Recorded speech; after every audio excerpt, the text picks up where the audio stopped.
पूरे भारत में 1250 railway station का अमृत भारत योजना के तहत नवीनीकरण हो रहा है। इसी के तहत बालोतरा, बाड़मेर और जैसलमेर रेलवे स्टेशन का भी नवीनीकरण किया जा रहा है। रविवार को बाड़मेर में निर्माणाधीन रेलवे स्टेशन का केंद्रीय कृषि राज्य मंत्री कैलाश चौधरी और जोधपुर मंडल के डीआरएम पंकज कुमार सिंह ने निरीक्षण किया।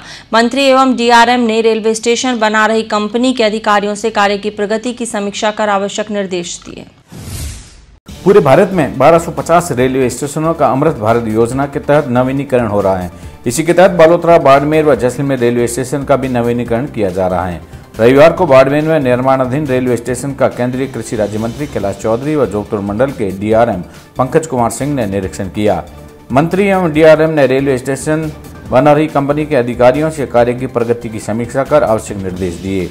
निरीक्षण के दौरान केंद्रीय मंत्री कैलाश चौधरी ने कहा कि प्रधानमंत्री नरेंद्र मोदी के सपने को साकार करते हुए पूरे भारत में 1250 रेलवे स्टेशनों का अमृत भारत योजना के तहत नवीनीकरण होगा, जिसमें बालोतरा, बाड़मेर, जैसलमेर भी साथ में शामिल है। निर्माणाधीन रेलवे स्टेशन का जायजा लेकर कहा कि रेलवे स्टेशन को आधुनिकीकरण से बनाना है, जिसमें ऐसा स्टेशन बनाना है जिसमें 100 वर्ष तक रेलवे स्टेशन को वापस परिवर्तन न करना पड़े। इसमें बाड़मेर रेलवे स्टेशन पर लिफ्ट, कैंटीन, वातानुकूलित प्रतीक्षालय, पार्किंग, अन्य विभिन्न तरह की सुविधाएं यात्रियों को उपलब्ध हो सकेगी। इससे यात्रियों को बेहतरीन सुविधा उपलब्ध होगी। अब नक्शा पूरा फ्रीज हो चुका है और जो कुछ डेवलपमेंट में चेंजेस करने थे वो भी साहब ने निरीक्षण कर लिया है और वो चेंजेस हो जाएंगे। उसमें ऑलरेडी कॉन्ट्रैक्ट अवॉर्डेड है और काम आपने देखा है कि सुचारू रूप से चलना शुरू हो गया है और इसे त्रुत गति से चलाया जाएगा। और ये हमारा एम है हम लोगों के पूरे डिपार्टमेंट का कि जो टारगेट्स हैं उसके अंतर्गत ही हम 1 साल के अंदर में कंप्लीट करने की कोशिश करेंगे। फिर क्या नई ऐसी फैसिलिटी होगी जो पहले बाड़मेर को नहीं थी? देखिए, सबसे बड़ी फैसिलिटी जो है वो ये है कि वेटिंग एरिया काफ़ी बड़ा होगा, वेटिंग हॉल जो है वो होगा, डॉर्मेट्री भी होगा, साथ में लिफ्ट और एस्केलेटर की सुविधा होगी।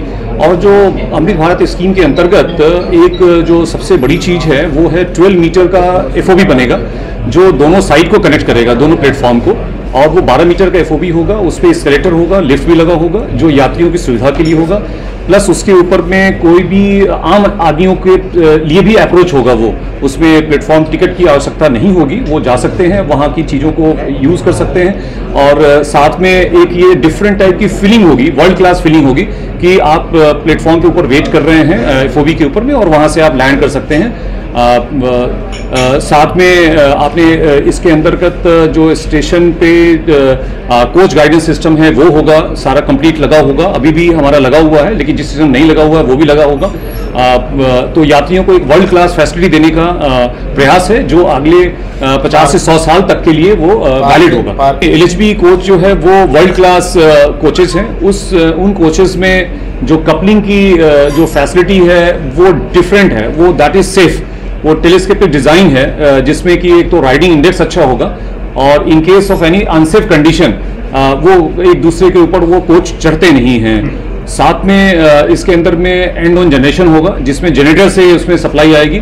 में 1250 रेलवे स्टेशनों का जीर्णोद्धार किया जा रहा है और प्रधानमंत्री नरेंद्र मोदी जी का विजन है कि आने वाले समय के अंदर ऐसे सुंदर रेलवे स्टेशन बने जो औद्योगिक से भी जुड़े और वहाँ पर होने वाली गतिविधियाँ हैं वो भी उससे जुड़े सारी। तो ऐसे जब देश भर में अमृत रेलवे स्टेशन बन रहे हैं तो उसी के निमित्त बालोतरा में भी और बाड़मेर में भी बन रहा है और ऐसा ही जैसलमेर में बन रहा है। तो उसी के निमित्त आज हमने यहाँ पर विजिट की और डीआरएम साहब भी हमारे साथ थे और सब जगह जो कि अभी काम प्रारंभ हो चुका है तो उसको लेकर कुछ जगह पर कैसे हम और ज़्यादा अच्छी सुविधा दे सकते हैं। कहीं पर अगर उसको हॉल को बड़ा बनाना है तो वो हॉल भी बड़ा बने और नक्शा जो बना है उसके अंदर कुछ अभी से हम जो अच्छा कर सकते हैं वो कर सकते हैं, क्योंकि ये जो काम हो रहा है वो आने वाले 50, 60, 100 साल तक के लिए काम है। इसलिए जो भी अभी से अपन चेंजेस करना चाहते हैं या अच्छा कर सकते हैं तो उसको लेकर, चाहे पार्किंग एरिया हो, एक्सीलेटर हो या लिफ्ट का हो, ये सारी चीज़ें या जो वेटिंग एरिया है वो बैठने की व्यवस्था, सुविधाएं, उन सारों को लेकर आज विजिट की गई और उसमें निश्चित रूप से मैं कह सकता हूँ कि ये काम समय पे पूरा हुए हैं और आने वाले समय के अंदर यहाँ पर एयरपोर्ट बने। ये मेरा एक कई बार मैंने राज्य सरकार से भी कहा है कि आप ज़मीन दे दीजिए, भारत सरकार ने इसकी स्वीकृति जारी कर दी है कि यहाँ पर, और उन्होंने डिमांड भी भारत सरकार ने कर दी है कि एयरपोर्ट के लिए ज़मीन राज्य सरकार उपलब्ध करवाए। लेकिन राज्य सरकार की हठधर्मिता है, पॉलिटिक्स है, और ये हम सब जानते हैं कि यहाँ के जो कांग्रेस के नेता हैं वो पॉलिटिक्स करते हैं, सुविधा उनको नहीं चाहिए। भारतीय जनता पार्टी का चाहे कोई भी जनप्रतिनिधि वो इस विकास के मामले में कोई पॉलिटिक्स नहीं करता, लेकिन इनको पता है कि अगर यहाँ पर जिस तरह से पानी की योजना है वो भी उसको रोक के रखे हैं, धीरे धीरे काम हो ताकि इसका क्रेडिट प्रधानमंत्री जी को नहीं मिल जाए। इसी तरह से एयरपोर्ट की ज़मीन भी नहीं देना, वो इसी की कड़ी में है कि अगर एयरपोर्ट बन गया तो इसका क्रेडिट भारतीय जनता पार्टी को या प्रधानमंत्री नरेंद्र मोदी जी को मिल जाएगा। रेलवे डीआरएम जोधपुर पंकज कुमार सिंह ने निरीक्षण के बाद कहा कि अमृत भारत योजना के तहत बाड़मेर रेलवे स्टेशन का निर्माण चल रहा है और केंद्र सरकार के निर्देशानुसार विभिन्न तरह के कार्य किए जा रहे हैं। इसमें विशेष रूप से पार्किंग की सुविधा, यात्रियों के लिए ठहरने की सुविधा, उत्तम व्यवस्था, शौचालय सहित तमाम तरह की व्यवस्थाएं सुनिश्चित की जा रही हैं।